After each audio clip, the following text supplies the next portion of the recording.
Deutsch lernen durch Hören.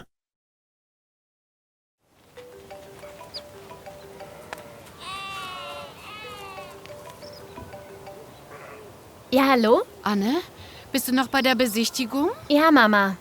Das junge Paar ist gerade weggegangen. Wer besichtigt heute noch das Haus? Frau Neuner kommt noch. Ich muss sie jetzt abholen. Zum Glück hat der Regen aufgehört. Waren die Studenten da? Die haben mich angerufen und den Termin abgesagt. Warum? Weiß nicht. Vielleicht haben sie schon eine Wohnung gefunden. Aber sie wollten doch unbedingt zur Besichtigung kommen. Ach, egal. Mama, ich muss Schluss machen. Ich bin jetzt bei Frau Neuner. Bis später. Hallo, Frau Neuner. Ich bin Anne. Hallo, guten Tag. Wie fanden Sie denn die Gegend? Wunderbar, diese Landluft. Wir haben bisher immer nur in der Stadt gewohnt. Aber es ist sicher nicht ganz einfach ohne Auto, oder? Fährt hier ein Bus? Ja, ich weiß, dass es hier eine Buslinie gibt. Gleich um die Ecke ist die Haltestelle. Ach, das ist ja prima.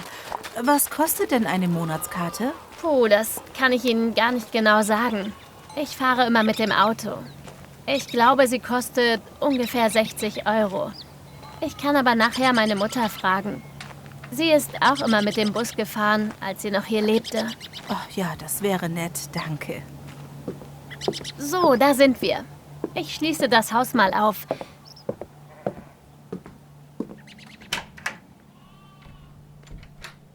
Sehen Sie? Man steht direkt in der Diele. Hier links ist die große Wohnküche. Ah, das ist ja wirklich sehr ursprünglich. Ja, nicht wahr? Die Fußböden sind alle aus Holz. Wir haben immer Teppiche darüber gelegt. Aber in der Küche hatten Sie keinen Teppich, oder? Nein, das geht nicht wegen des Ofens. Nur dort hinten, wo die Eckbank ist. Da hatten wir immer so einen Stoffteppich, den man waschen kann.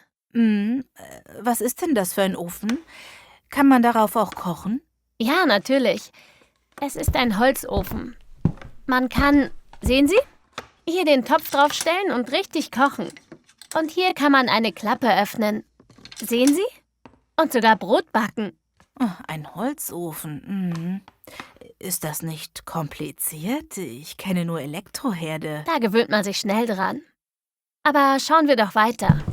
Hier neben der Küche ist das Badezimmer. Huch. Ja, man gewöhnt sich daran. Der große Boiler hier wird ebenfalls mit Holz beheizt. Und wo ist die Toilette? Die ist, sehen Sie mal hier aus dem Fenster, auf dem Hof. Sie meinen das Holzhäuschen? Ja, man gewöhnt sich dran. Und hier ist das Schlafzimmer. Das ist aber klein. Und ich sehe hier keinen Ofen. Wie wird denn das beheizt? Wir haben uns immer eine Wärmflasche mit ins Bett genommen. Das ist alles Gewohnheitssache. Ich weiß nicht. Wie groß ist denn das Haus eigentlich? Insgesamt sind es 50 Quadratmeter. Klein, aber fein. Dazu kommt noch der Stall. Der ist recht groß. Es waren einmal 40 Kühe drin. Den dürfen Sie nach Belieben nutzen. Sie haben ja ein Kind, oder? Ja, meine Tochter. Richtig. Wie alt ist sie denn? Sie wird bald 18. Und was macht sie? Geht sie noch zur Schule? Ja, bis nächsten Sommer. Dann hat sie ihr Abitur. Na, das wäre doch perfekt.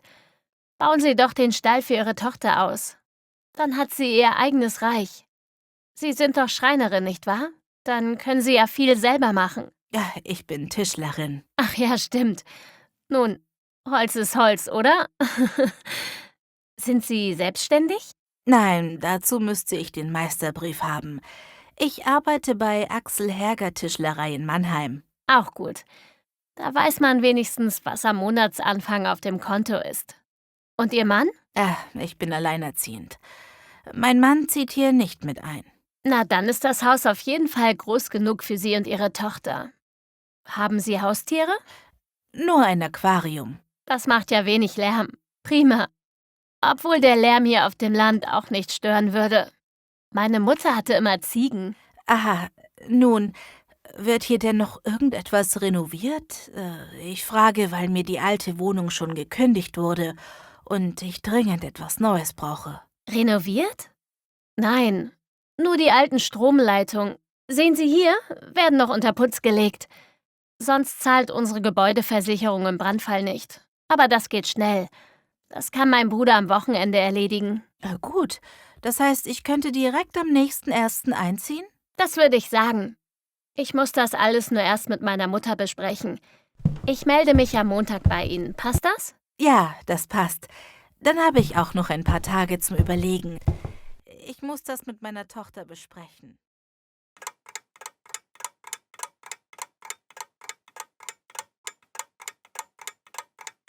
Anne, sind wir nun mit dem Besichtigen fertig?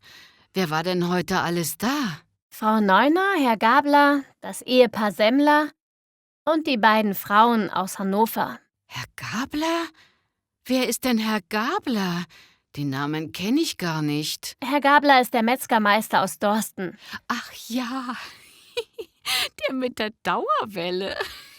Nein, das ist der Herr Semmler. Der hat die Dauerwelle. Herr Semmler hat eine Dauerwelle? Als Pfarrer? Seltsam. Herr Semmler ist kein Pfarrer, Mama. Herr Semmler ist Friseur.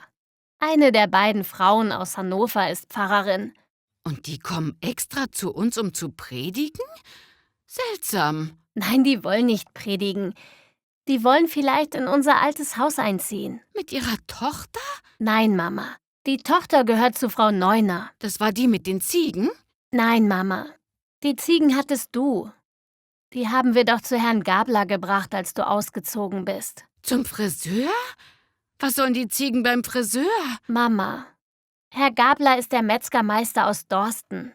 Ach, und der hat jetzt die Ziegen? Ja, so ungefähr. Frau Neuner hat ein Aquarium mit Fischen. Ja, Fische schmecken auch gut.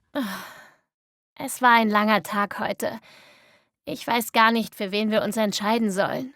Warum geben wir das Haus nicht dem Ehepaar Semmler?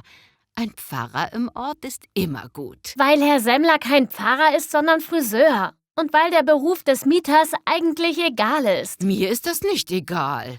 Ich hoffe, keiner ruft mehr an, der das Haus anschauen will. Wenn ich dir raten darf, nehmen wir Frau Neuner. Die braucht dringend eine neue Wohnung. Und sie war sehr nett. Nicht so schnell, junge Dame. Ein weiblicher Metzger ist mir etwas unheimlich. Und dann noch mit Dauerwelle. Außerdem hat vorhin noch der Neffe vom Bürgermeister angerufen. Er möchte vielleicht den ganzen Bauernhof kaufen. Mit dem müsstest du nachher noch mal nach Kleindorf gehen und ihm das Haus zeigen. Also gut. Verkaufen wäre vielleicht auch die allerbeste Lösung.